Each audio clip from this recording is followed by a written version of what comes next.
Liebe Bafundi, I am going to be making these trousers, and we've already gone through a first fitting, and I've done the manipulations on the pattern from that.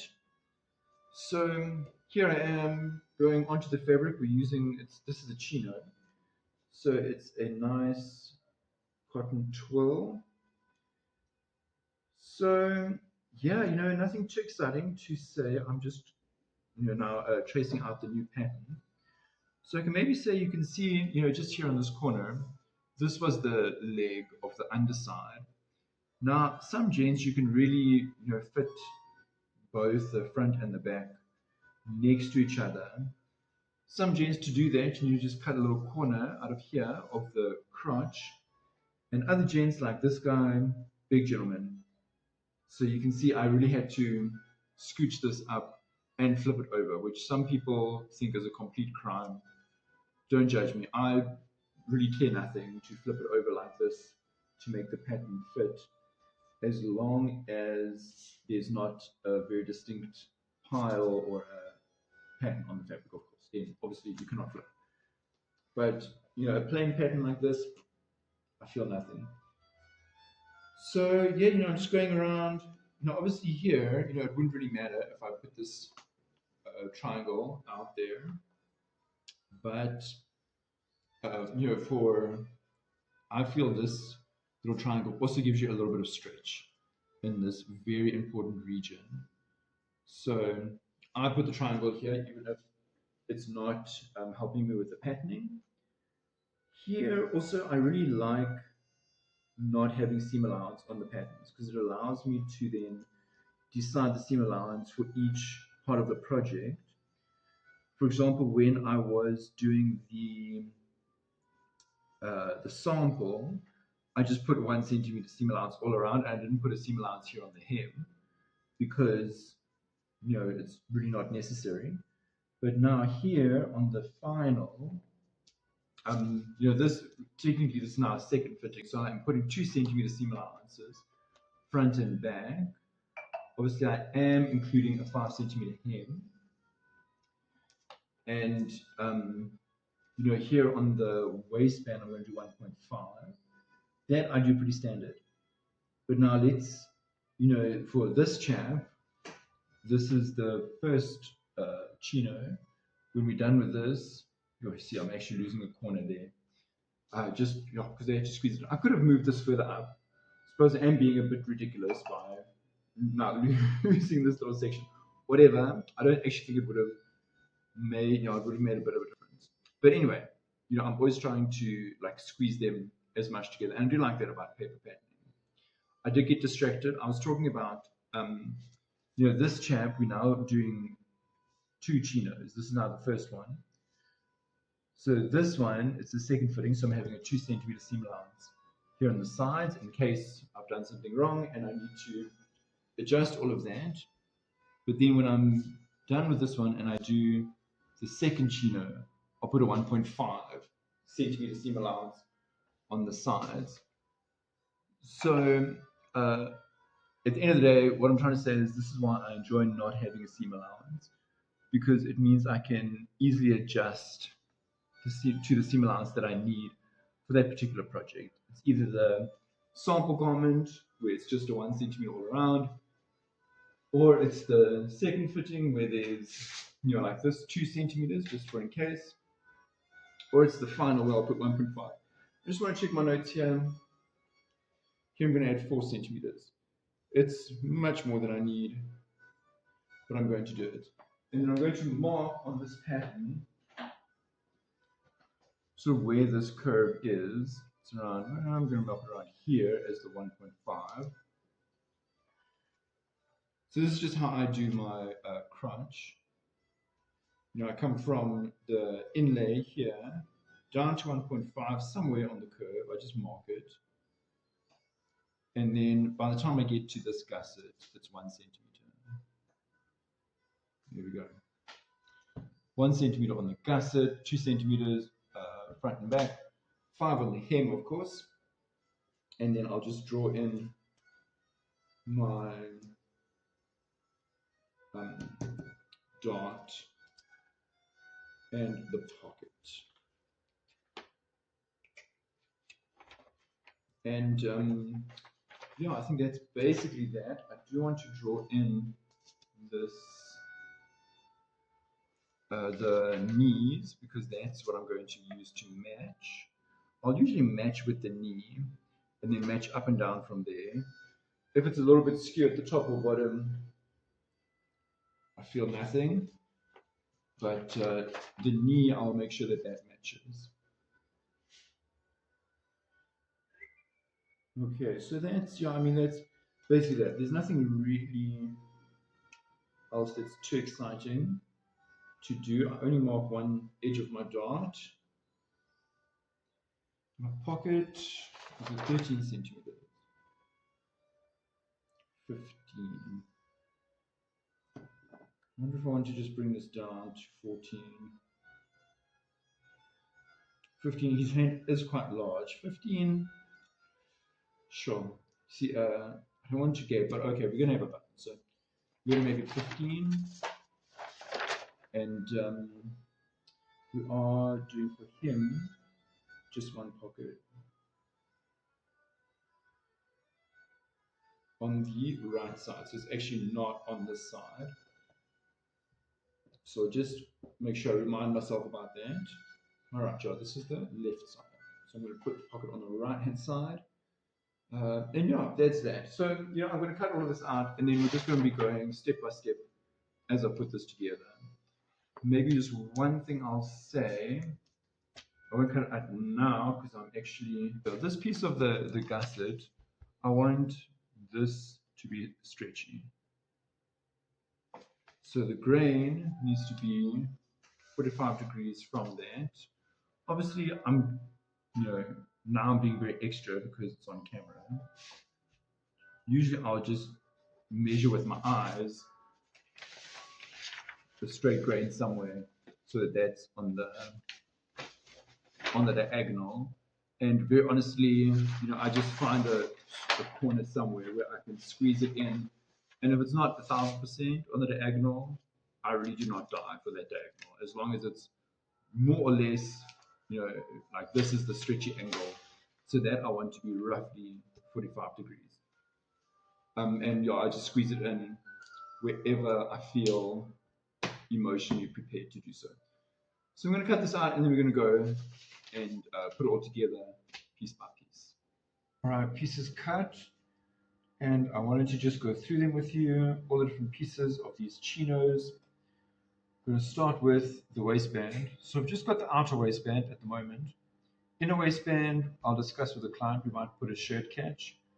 We'll see how he feels. And this, I'm just going to back it with this calico. See, this was someone else's fitting trouser. Now going to become the backing of that. And I'm just going to baste it down, treat as one. Then here's the back piece. You can see there's that small gusset. I always mark here on the gusset the portion that attaches to the pants and which side is the center back, because I find this little piece easy to turn around and then I don't know what's happening. Obviously, you can see how I've marked, this is the transition point where it goes from 4 centimeters to 1.5. And then by the time we hit this seam, it's 1 centimeter. So that's my 1.5. And over that, once that's stitched, I like to have just a piece like almost like a lining in a way, because this area gets a lot of friction. So it's good to have one other piece of fabric there, just so it just doesn't wear out so quickly. Then, you know, pockets, of course, I marked on that side along with the dart. And we are only doing one pocket, so I can get away with just doing one piece for the jet and one piece for the facing. Pocket, I think, is 15 centimeters wide, very big hands, this jet. So the pocket is 18 centimeters wide, or this, you know, piece of the jet and the facing, 18 centimeters. And I always do by 10, unless, you know, I have a piece of the fabric that's easier to cut. And then the pocket bag, 1 more centimeter on each side. So this is going to be 20 centimeters wide. Usually it should be about 25 centimeters. You know, this I just cut whatever was remaining on the fabric. I think this is about 39. So I'm just going to trim that down. But like this is now someone else's shirt that's now becoming the pockets for this chap. So I just cut wherever like I can squeeze a piece out of the fabric. I think that's basically that. Oh yeah, for the back, I like to put the center back. I like to bind the two sides separately, like that, just for fashion. Why not? I think that is everything that's happening on the back. And so front, the fly, I don't usually cut this thin. I'm going to see if this is now a style that I like or not. But here's the fly, and the fly guard is a little bit longer there. I just cut the shape just with my eyes. I don't really have a measurement. And, oh, actually I forgot, this notch is in the wrong place. I'm going to move that because the fly comes down to here, but the notch is actually 2 centimeters up. So I notch there, or I put a tailor's tack there, obviously on my knees, because that's where I match. I match from the knee up and down. If it doesn't match the lacquer here, I'll just trim it. No one will judge me. But that's my match point. Then here on the fly portion, the side that has this portion of the fly is just trimmed exactly down, 1 centimeter seam allowance. It's 1 centimeter seam allowance all the way. But this portion where the zip is going has that extra half a centimeter to tuck the zip underneath where the fly is. Then of course we've got fly facing the lining portion of that, which is a little bit bigger, you can see, and comes down again as much as the fabric would allow me. And then a hopelessly too long binding strip for this portion of the fly. Now, the pocket here, I thought I'll just do this on camera. It's a bit of a recurring challenge for me. I'll see if my editing skills allow me to put an image of this chap in, but these pockets are really flaring out. Just like Dumbo ears, it's ridiculous. So what I have noticed is that during the alteration process now, if I take the center back out too much, if I'm making it small on the center back, then the pockets tend to shift backwards, and the more they shift backwards, the more they flare. So when I do the alterate or the adjustments for this pattern, I move the side seam forwards. So hopefully bring the pocket forward onto the front part of the leg is going to eliminate that problem. And then also another friend of mine suggested, instead of having a straight line here as your pocket, we're actually doing a little bit of a curve. So hopefully between those two things, we're going to get a nice fashion pocket. So here I'm just going to, this is now the yoke. So usually I would not do a facing on the pocket. I would just turn it in like that. But of course that gives me a straight line there. So here I need it to be this bow. So I'm just transferring that. Now this I am going to, no, that's the seam allowance. I don't actually need to trace that one. This I am going to, on the yoke, I'm going to do the mark stitches there. And of course I'll cut here on the seam allowance. So this is the actual pocket, and then this is the 1 centimeter seam allowance next door to that. Just drawing both because it makes it easier to transfer. And then this will be the facing. So it's going to sit kind of like that.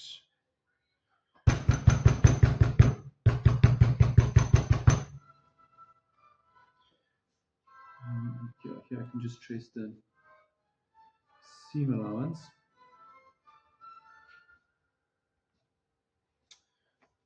And of course then the pocket bags. And here I haven't actually cut it out again because I'll just be using these to draw that shape and just be checking myself constantly against the trousers that I don't accidentally like end up with a pocket bag like that, like an insane person.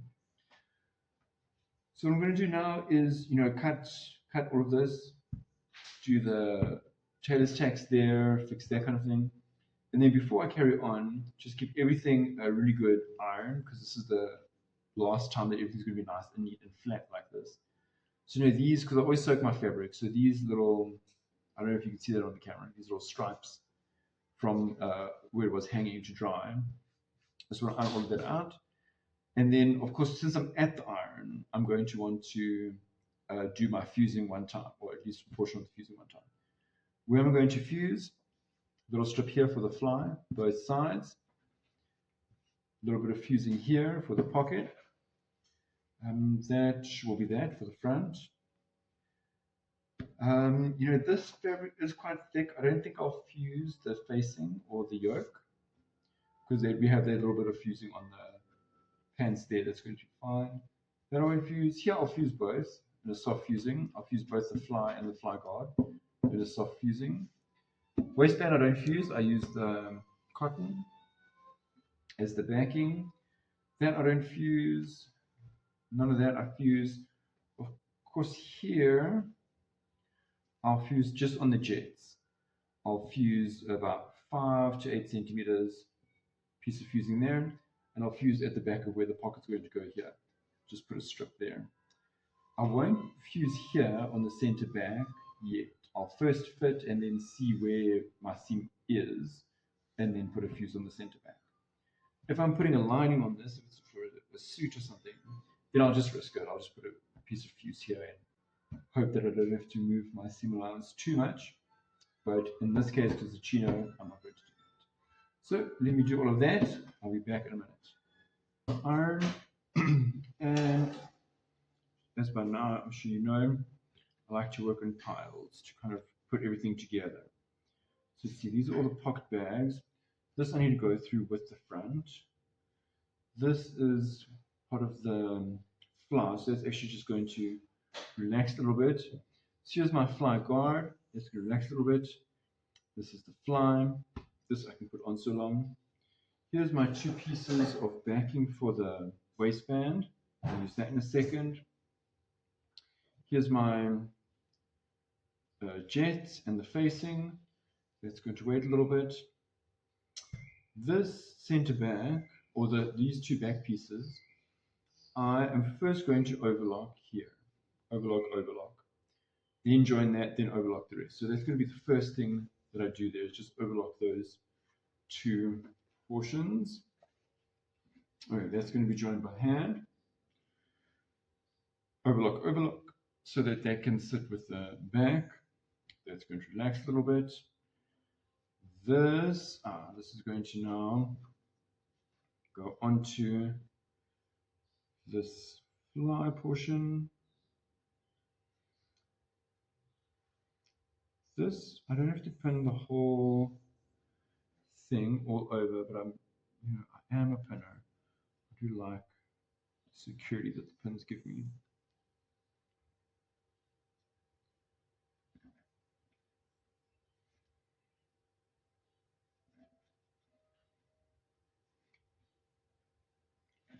So that's going to get stitched. That's going to wait a little bit. Back pocket bag is going to wait a little bit. Okay, so fronts, I can overlock. You see there, a little bit of fusing there, a little bit of fusing on the pocket.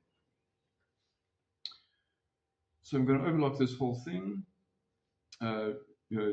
This portion of the front before or after the zip, and then the whole thing all around. I won't overlock here where the pocket is coming, and I'll overlock there at the top. So let's look at our pockets.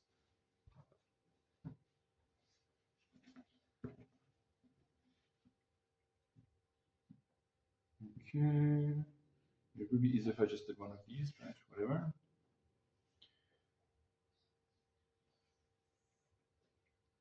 Let's just do one of these.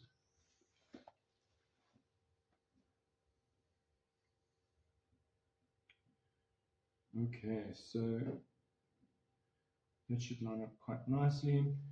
Now, here, let's just check this on the pattern. Okay, let's see. So from the edge, I need 5 centimeters. I've got 1 centimeter seam allowance there, 1.5 here, so that's going to be 5, 6.5. That actually would have fit in like that. There we go. That makes sense. That's all lined nice and smoothly. 1 centimeter there. 6.5. Okay, good.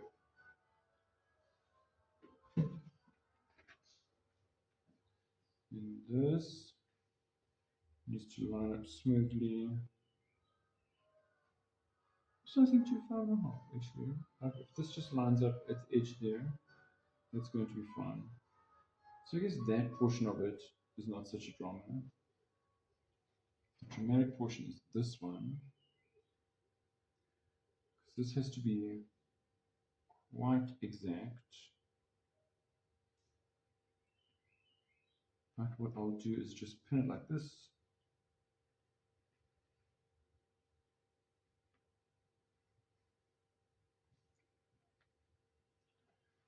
A little bit like that.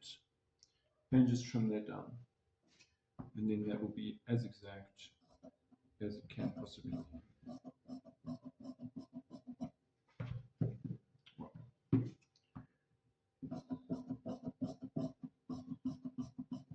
Okay. So before we do anything with the pocket bags, this we're going to have to overlock. So it's going to go with overlocking. And this will have to overlock in the same manner. And that is going to be overlocked. So usually I start with hand stitching, overlocking any specific stitches on the domestics, and then regular stitching on the industrials. So let me get this hand stitching done. Right, back from the overlock. You see here, I actually thought cleverly I can overlock this edge. I was just leave these edges before, until I've stitched the gusset in here. And yeah, let's, okay, so, to stitch this now, I'm going to be heading to the sewing machine. So I may as well, let's just make sure I get this correct. So this is the right side. So there's that right side. That is the top. That's the back. And that's the right side. So I'm just going to shift that like that. Shift this in like this. Yeah, it should more or less line up at 1 centimeter seam allowance.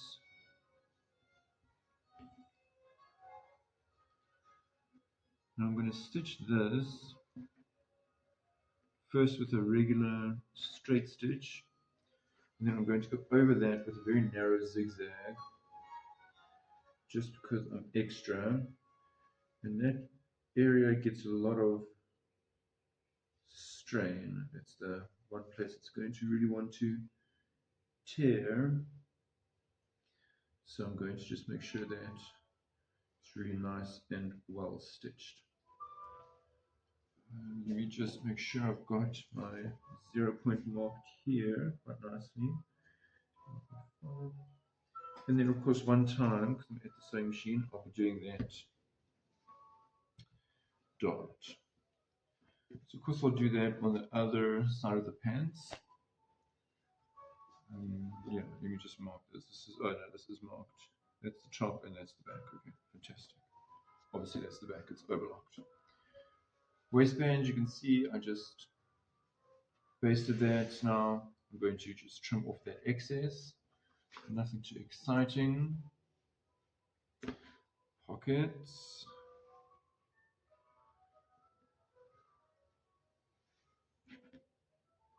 So this is the yoke. I'm actually going to put it in this direction. So from the inside of the pants, you have a nice fashion view.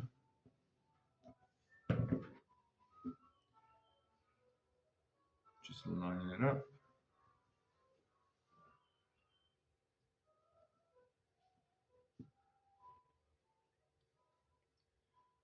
And here over the edge, I'm going to do a Some people call it, what is it?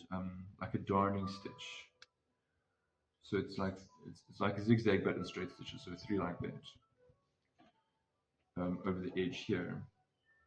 I find with a straight stitch, these edges of the overlocking tend to catch on keys, your nails, all these kind of things, rings, and also a zigzag.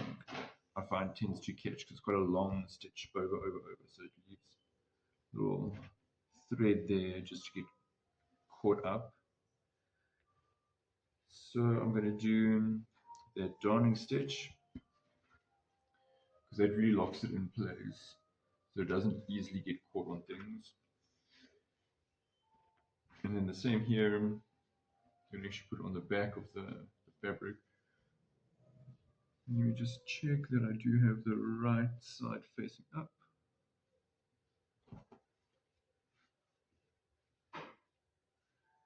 Yeah, same story. Now this piece is much bigger than my pocket bag.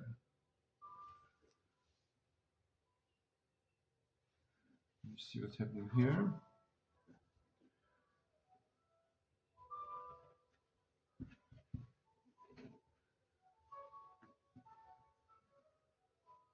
Okay. Do this now like 2 mils. Now it's going to die. It's going to make it easier for me to line everything up if it's exactly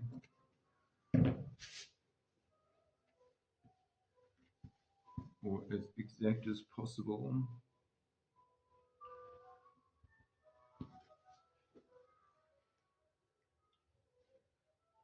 Yeah, that's good enough.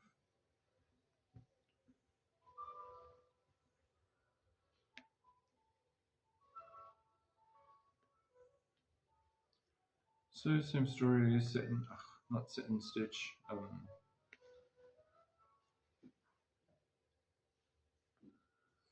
mending stitch. I don't know what that one's called.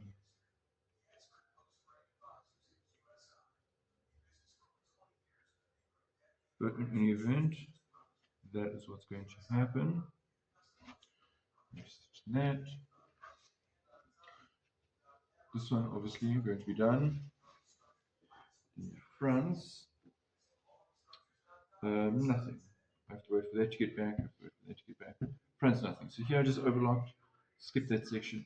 I did overlock the top. You don't really need to, but it just helps for the fray not to get out of control.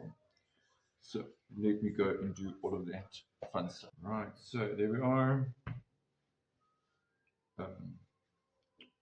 Dart is done. Gusset is done, ironed open, and now this is just going to come on top of that. And it's going to be pinned. This is the final pins.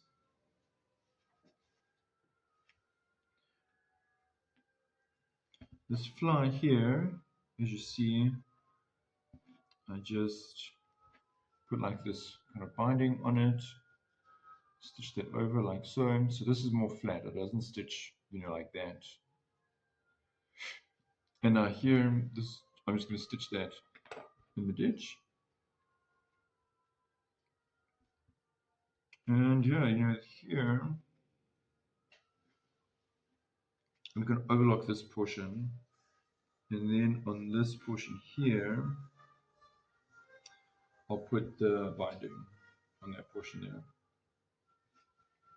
Here, I must also do the pocket. I think I'm going to do that in a minute, because I first want to do all the overlocking. But for the front, we've now done the pocket. There it is.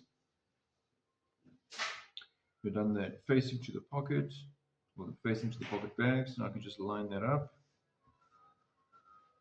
And that's going to have 1 centimeter seam allowance.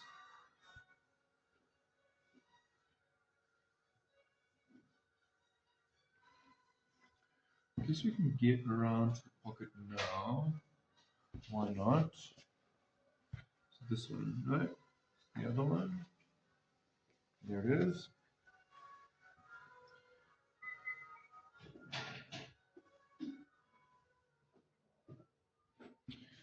Okay, so I hope you can see there, but the line of the pocket that I drew previously has now become a little bit skewed because of this dart. So I'm going to push it from here to straighten as much as I can and redraw that line as straight as possible, even though it's still going to be a little bit skew. Or yeah, it's going to be skewed because of this situation. Now our pocket is 15, so what is it? 7.5 each side.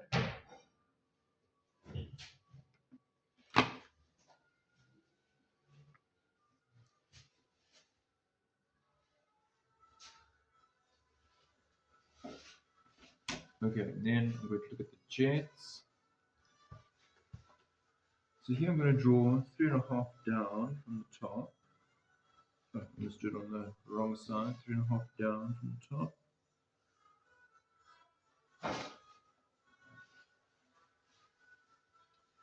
And then again, here's my center. 7.5, 7.5. Make sure that's nice and straight.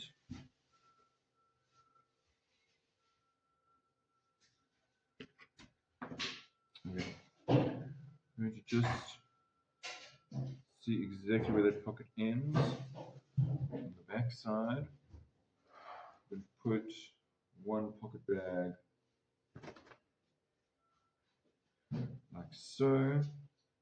Again with the wrong side inside, because no one's going to really look into the pocket, but you will see the inside of the pants. I just want you to see that it's more or less in the center of where the pocket is going to be. So it should be 2.5 centimeters either side.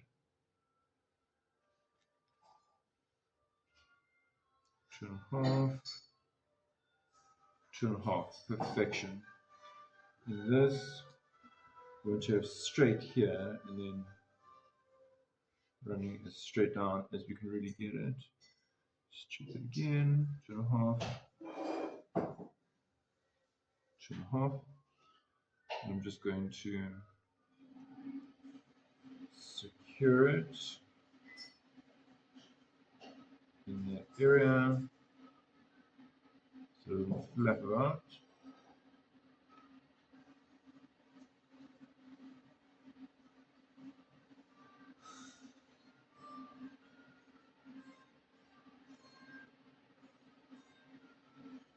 Okay. On this side, I'm going to match my ends,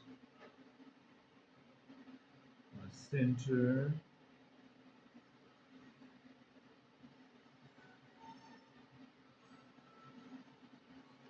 and my end.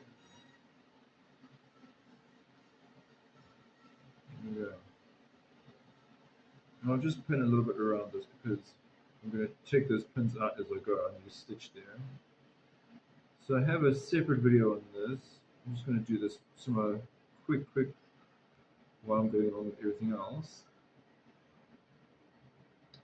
At the end of the day, what I'm doing is just stitching one machine foot on that side, one machine foot on this side, up to the edge here, obviously back stitch, all of that fun stuff. So I'm first going to overlock and then pop over to the machine and do all of that stitching. You can see there I trimmed that down. And here, these bastings I put as close as I can so that I can just stitch that in the seam allowance. I don't have to unpick it later on. That's that. So yeah, there I just put the binding. I'm going to fold it over and do a stitch in the ditch there. I do have, like I said, another video on the double jet pockets, but I'll sort of do this one step by step as I go. First step is to cut open that lining and like a little window there, just iron that open. Next step will be to cut this lining all the way through.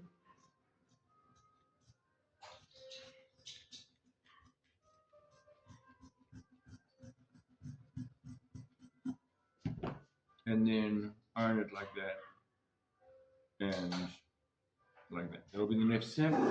Obviously stitching that.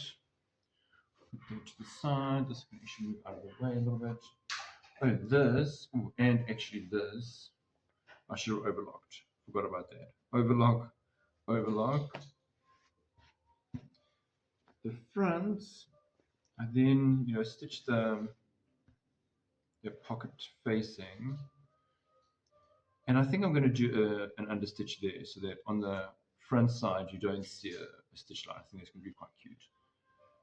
So I just trim down just a little bit on this pocket portion so they can fold over nicely and smoothly. I'm going to understitch that.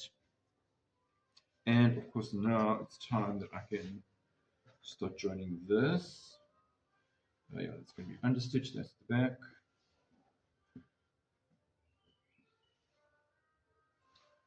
So yeah, I don't have to line it up exactly because then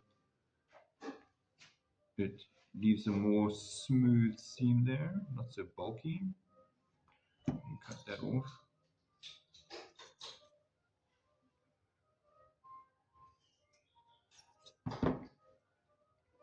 And this will stitch just to my notch, just to there. Honestly, I don't know how much of a difference this makes. Again, I have another video on this, and at some point I'll have the time and the emotional energy to experiment with the fly and find out what is the best way. But for now, this is the way I know, so that's what I stitch that, understitch that. Yeah, that's that.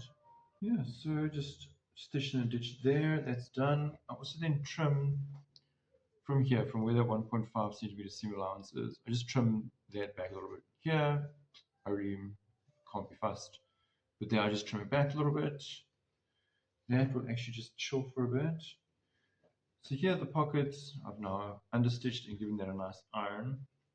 And the fly, I've just notched just this portion of the fly to where I stitched there so it can fold over. And I'll understitch that and then iron that. But while it's here, let's do the pockets. Right, so I'm going to this one, the side, and align it because I've got that tailor's tack marking where the pocket should go. Now 7.5. I think that's correct. Yeah. Okay. I'll just secure that a little bit. Pop back the side. Let's bring that just a little bit more in so that the stitching is like right underneath where the pocket is. This should come back to around 7. That is actually correct because my pocket I moved to 5.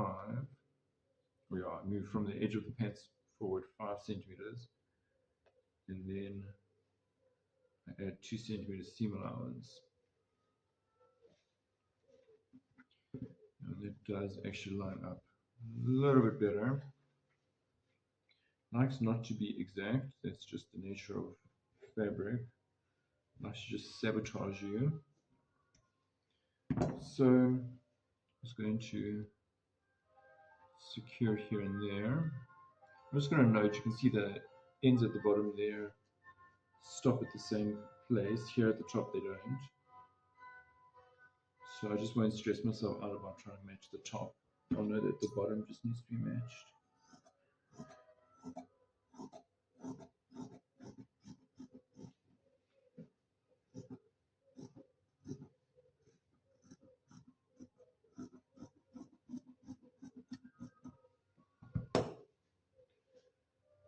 Okay.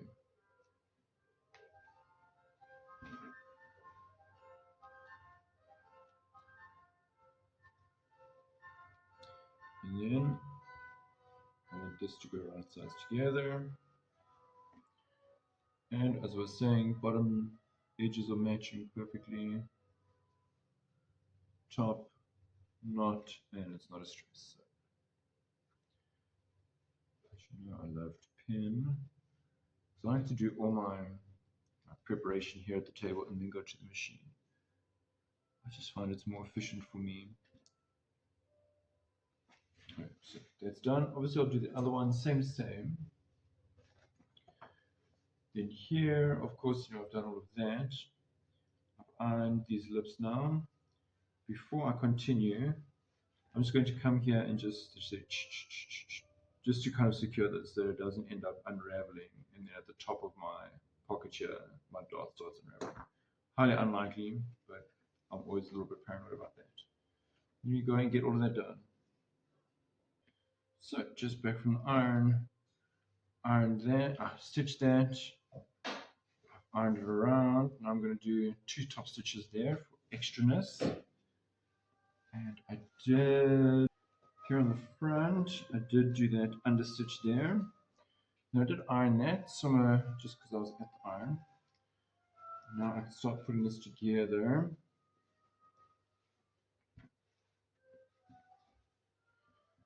So here, I'm going to just make sure everything's lining up. Here I need to leave 2 seams, so at least 4 centimeters. Leave open. Going to make sure that all lines up. Then I can look up here at the top. This should be half a centimeter extra. So that's how it should lie. I can always check that everything else is also lying reasonably flat. So I don't create some random bubble somewhere.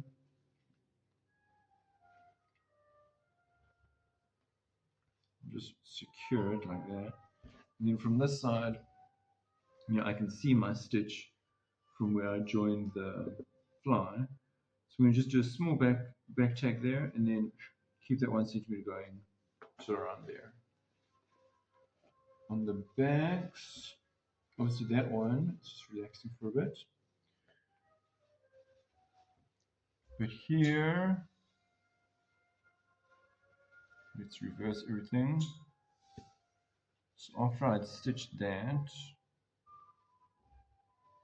you know, just given a securing stitch there, I cut down to the edges, iron those triangles out, and then flipped it this way to iron that seam allowance open.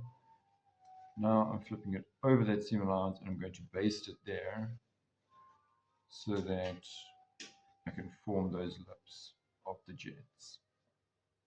So I'm just going to baste that. Yeah, stitch that. That's what's happening. So there we go. Did some basting stitches there. There's the lips in fashion. So now I'm going to go give that a little bit of iron. Just going to go around the edge, stitch that, and then I also one time stitch that down there. And you know, I could have done this earlier, but I like to do it around now. Just see where I want to put the facing. And I don't want the 2 edges to line up too perfectly. Yeah, I can put it about like that. It's going to be fine. Because that will, of course, create more bulk than I really need in my lap. So I'm just going to go around. Same story as with the front pockets. I'm going to do that mending stitch. That's a cross between a straight stitch and a zigzag. Here down the edge. Here I don't really need a stitch. And here I'll, well, yeah, this is visible, so I'll probably do just a straight stitch here, just to make it easy. So that's going to happen. That's going to happen. Fronts. Okay, so on the fly, end of the day, it's really important that this looks like one seam from here. You don't have any weird corners there. And then I'm going to pull this out, the basting. You know, it's often trapped by diffusing. And I like doing this over 4, this first portion there. But after that, so step 1 is going to be to put my zip in, and I want my stopper to be a little bit above there where I stopped stitching, so there where the notch was.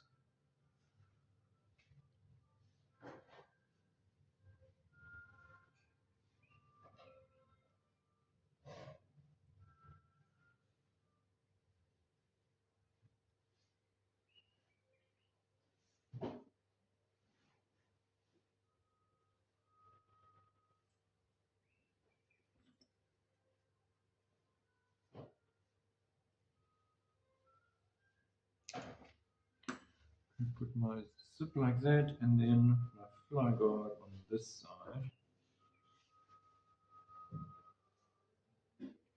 And again, mismatching my seams a little bit.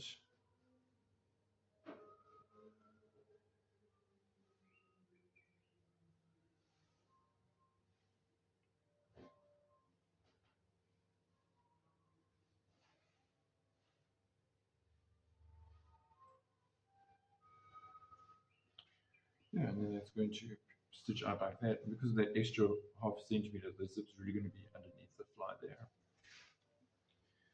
Then we can look at the pockets, which have now been, see there, double stitched. This should just sit nicely like so. And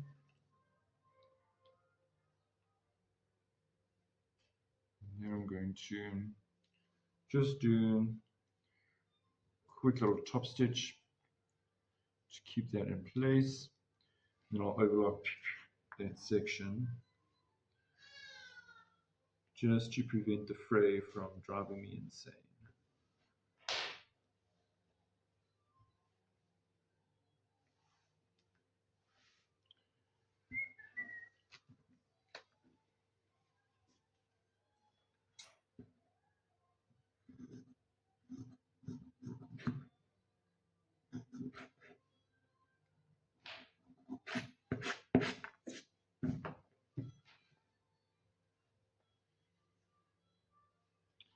Same this side, nothing too exciting, just making the fashion.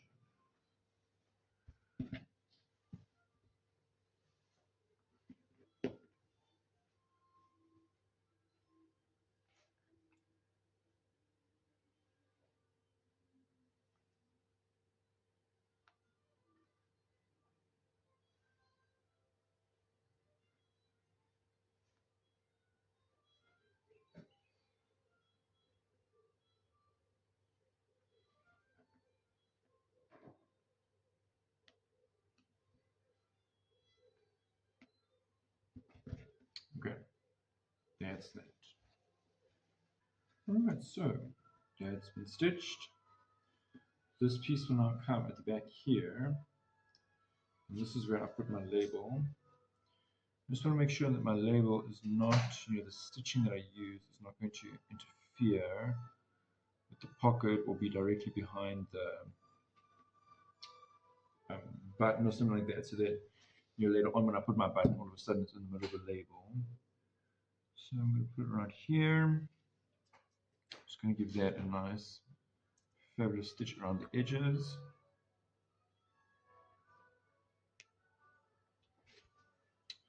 That's just going to relax a little bit. Fronts. So they've stitched that, ironed it around like this. And this is where I'll put the lining. Lining it up a little bit above the piece. Because of that angle, it tends to shift down a little bit.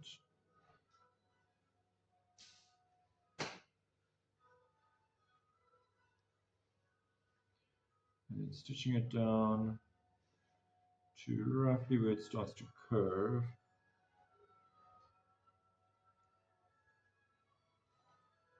So about there. Here I really don't have any measures or anything, just around here, kind of where it starts curving. Stitching down to there, and then the same kind of idea, flipping it over and around. Yeah, that's what's happening. There on the fly, just iron that around. I'm going to now do a top stitch. Well, yeah, stitch in the ditch there. And then if I have a lining here, I'll just fold this and hand stitch that to the lining. Obviously here I don't. So then I'll turn it around here and just stitch that. I like doing it with a zigzag because it's going to hold my edge, and that will then encase that seam there, like so. That will be the front. Then the back. So let's check. Here I like it to be about 15 centimeters deep. Even for a big hand, because you don't want to be like digging down here for your things. 16 centimeters. Yeah, I think it's going to be fine. So I'm going to cut it at 17. If I can find a pen anywhere or chalk or anything. So let's cut it at 17.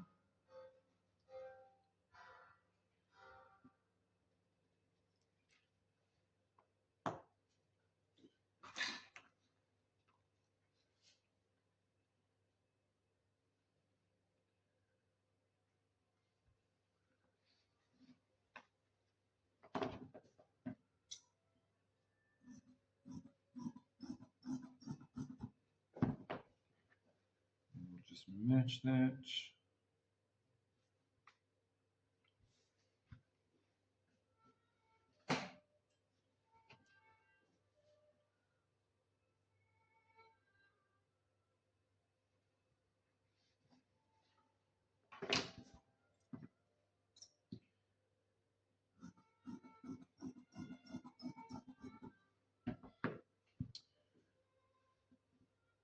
Yeah, then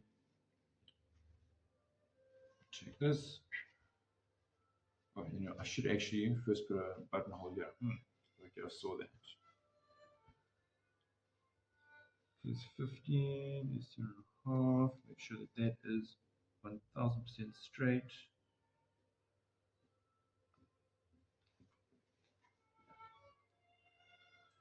1 centimeter down.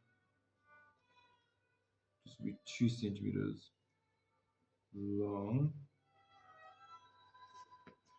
And if you're extra, as I'm extra, you can just pop a piece of fusing over there before you do that.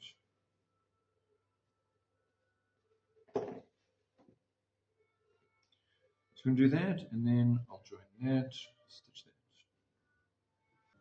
Alright, so here's my buttonhole done. Obviously, if you're going to do it by hand, you can do it later. But as you know, I do it by machine, and then I go over it by hand. It's like a little cheat between you and me. So I'm going right sides together.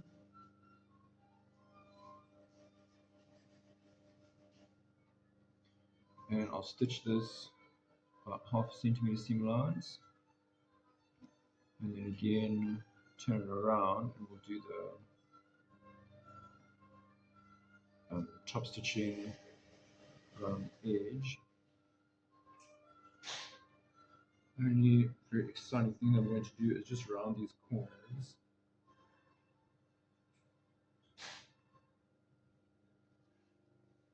There's no crime in keeping them square, but it is going to just be more fabulous if they are round.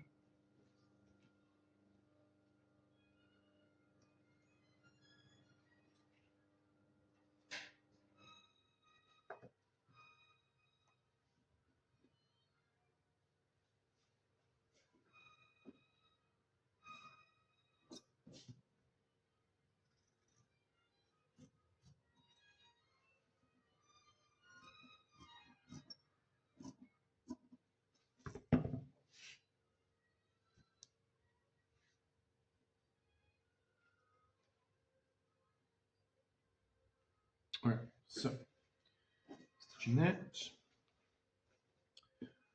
front, so I did that zigzag to fold that over.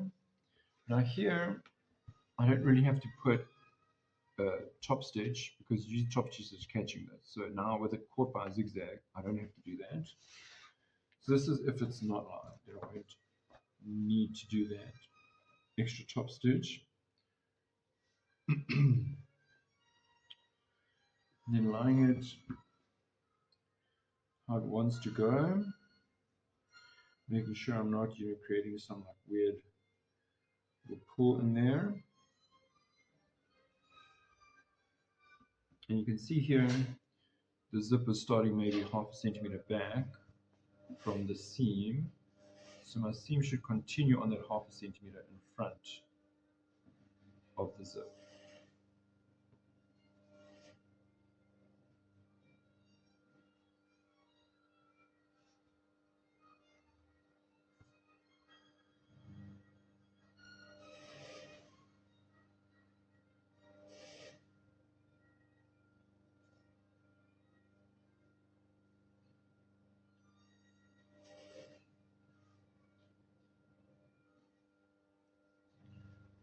It looks good.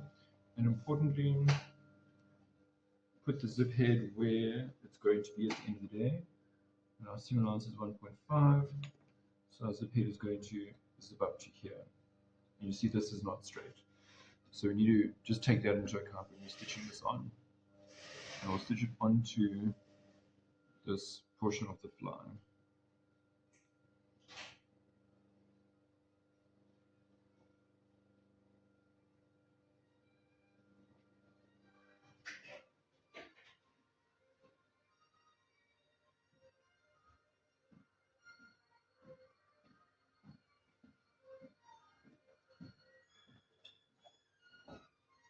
And then here, we just want to stitch up until the stopper there. We don't have to go all the way down the fabric portion. So that is quite cool. I like to take this off and just double check that this is folding nicely and that is really going to cover the zip nicely.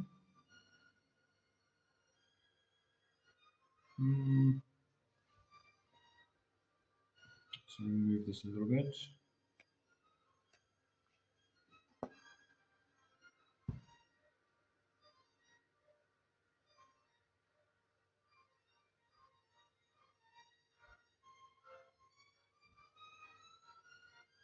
Rather have it too much over the zip then risk that zip getting exposed.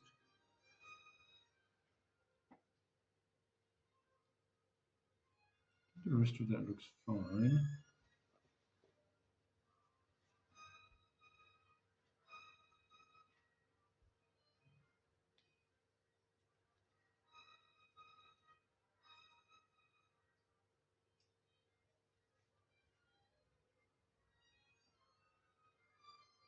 And I'll stitch this zip twice. Once around the edge of the zip fabric, and then once a little bit closer, but not so close to the teeth that it doesn't want to open. That is looking quite fashionable. So there, finished stitching or flipping the pocket, stitching and flipping the pocket. And I'll just go around here. You see I've tucked in the seam allowance so that this gives this kind of shape. Don't know if it really makes that much of a difference, but to me it looks more fashion. So then I'm just going to, same as with the front pockets, just stitch around that twice. And then also here, I'll stitch along there. Again, I don't know if anyone will really die that you can actually get your hand up in here, but I don't like it, so I'm going to stitch that closed. And then, to finish this off, it will be bar tacks, and I will do D-stitches just for fanciness. And then, of course, stitch that pocket bag, like make them fast start.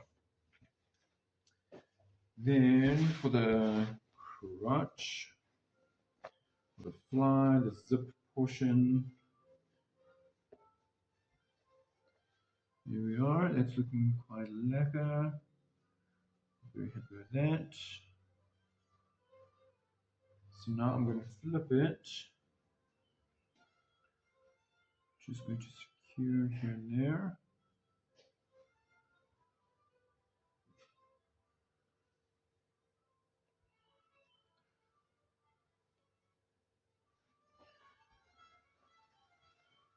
So I'm going to flip that out of the way. Then just on this fly portion,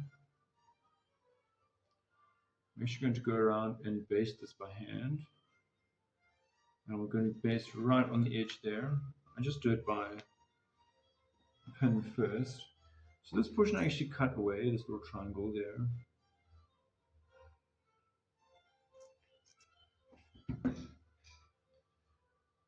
And this, I think it lies more flat if we don't stitch all the way to the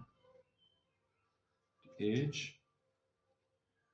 Yeah, I need some time to probably experiment with that. So I like to just pin it and then make sure that it's not pulling funny anywhere. Then baste right on the edge of this binding. And then on the right side I'll see. So that's fine. Sometimes like a little bubble can come in here. Then on the right side I'll see where my edge is. And I'll want to stitch my machine from here where I've joined around here, obviously on the inside. I'll do that stitch and only catching that. This will be shifted out the way. So here it is often a little bit difficult to get right up to that edge. So I just get as close as I can. See, if you flip that up, you should be able to get, like right under there, but sometimes you can't. And then I just, you'll see. So I'll do all of that basting and then I'll just stitch as far as I can up to there. And obviously stitch that pocket bag. Okay, so fly is done. You can see here I draw this with the ruler so it's very straight. Then I just draw by hand. And here, of course, that got skipped. And you'll see this shape of the fly guard here. It kind of forms the shape fun self. You just have to manipulate a little bit and then it will become a bias and that will then obviously wrap around the seam allowance there. So here, what I'll do, now I'm going to fit first, but then for the final, I'll just put a quick bar tack just there, just to give that some extra strength. I'll leave this basting in just to kind of show how much work I put into this so the client knows why they are paying so much. Here, I like to do this over a shape to just pin up the pocket bag so that I don't accidentally make it too tight or too loose. So I'm going to stitch that. I think, to be honest, for now, I'm actually going to neglect the bar tacks and the D-stitches. I'm just going to actually get the trouser together. So I'm going to stitch by hand should I do it by machine? I'd rather do it by hand, especially this guy. This is the first time I'm working with him. So I'll stitch inside legs, outside legs with a 2 centimeter seam allowance. And then push that to one side, do a securing stitch, and then we'll look at the waistband. But yeah, let's do legs for now. Actually, usually I do outside and then the waistband. So there I've joined the side seams. You can see if the seam self, I join with a double, and then push to the side and go over with a single. I suppose it's not, no one will really die if you don't do it exactly like that. That's just the style that I'm very used to, so that's what I do. Now for the waistband, the seam allowance here is 1.5 and the seam allowance here is 1 centimeter, so that we're not going to have 500 seams ending on the same place. So I'm just going to draw in my seam allowance here.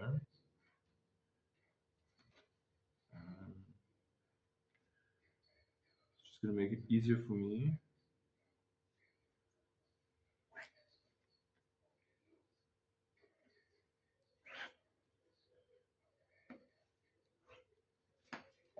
And then I use the overlocking as my 0.5 centimeter.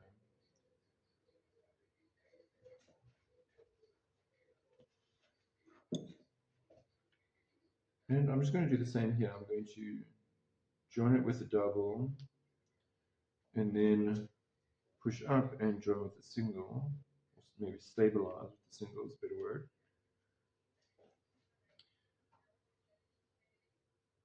And then I can double check my measures before I do the center back, because that will obviously be depending on what was the measurement of my trouser waist. Hopefully all my patterning or my joining is correct, but if not, then I can just adjust that center back. And then of course the inside leg, same. It's easier to do the waistband before you do the inside leg, because it's nice and flat like this. Now here on the fly, you can kind of see, if it's going to be zipped up to there, you can see where's the edge here. And you can obviously just follow that. Instead of now going straight here, I'm going to go with a curve.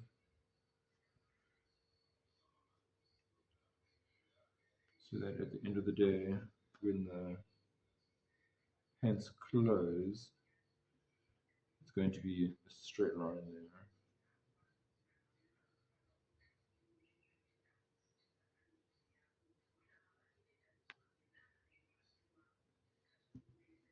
Interesting question. Because when I draw this pattern, here's the top of the pants, and there's the fly, and there's the legs, there's the pocket. So here I like to keep it straight if there's a pattern, but for a chino, and if there's not a pattern, and especially if we need that shape, we can bring it back a little bit, which does, of course, when you join the edges, create a bit of a corner there. So perhaps here it would be better to actually keep that at 90 degrees and just curve it more like that, so that when we join it, that portion will be straight. But that I'll look at the next patterns. These patterns, you just need to get going. So you base all of that, and we'll carry on from there. There we have it, legs are done. To do the stitching here, just put a ruler underneath so I can do that stitching. Waistband's done. Now here I've got this piece that I've just been using for years, because I don't want to put a buttonhole there now, of course, and just a temporary button. I just stitch that by machine so that the Jen can close this and we can do the fitting. Measured this up, and altogether comes to 6 centimeters longer than it needs to be. So divide that by 2, it's just going to give us 3 centimeters either side. Now it should actually, according to the pattern, have been 4 centimeters either side. Which things happen, especially when you're working by hand, cutting by hand, stitching by hand, all these things. So I'm not going to stress too much about it. I'm just going to go with the measurements. And then, in the fitting process, I'll see what needs to be done there.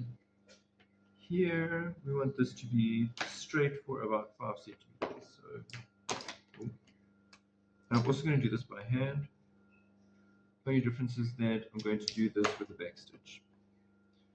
So straight for about 5 centimeters, that's more or less there. And then here, when we get to this portion, it needs to be 1.5. So I'm just going to curve that with my eyes. And then by the time we hit the join of the gusset, it's going to be 1 centimeter. And from there, 1 centimeter all around. And we'll be joining up with the stitch that we had from the crotch. So, I don't think there's anything too much else. Of course, the hem I will also be basting 5 centimeters. I don't think I really need to stick around for that. Only thing maybe I'll just say quickly, for the hem, I'm not going to do any kind of back stitching. I'm just going to, once this is flipped, just going to maybe start here, go all the way around, and then end here, so that there's a bit of an overlap. But that if I want to quickly undo it during the fitting, it's easy just to pull that thread out one time. In case I want to make the hem a little bit longer. Obviously short is easy peasy, I'm just going to flip it. But longer is a little bit more challenging. So that is what's going to allow me to do that